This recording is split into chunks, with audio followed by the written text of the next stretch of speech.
পড়ার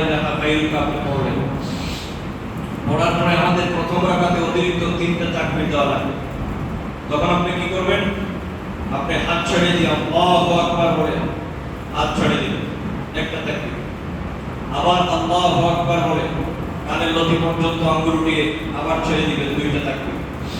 প্রথম রাকাতে তৃতীয় তাকবীর যখন দিবেন আল্লাহু আকবার বলে কানের লতি পর্যন্ত আঙ্গুল উঠিয়ে আপনি নাভির নিচে বাম হাতের উপর ডান হাত দিয়ে আপনি বেঁধে নেবেন। নেওয়ার পরে আমরা সূরা ফাতিহা পড়ব, এরপরে সূরা পড়ব। যথারীতি নামাজের মতো আমরা রুকুতে চলে যাব। রুকু থেকে আমরা সিজদায় যাব, সিজদা থেকে উঠে আমরা যথারীতি যেভাবে নামাজের কিরাত হয় সূরাতুল ফাতিহা সাথে একটা সূরা আমরা তেলাওয়াত করব।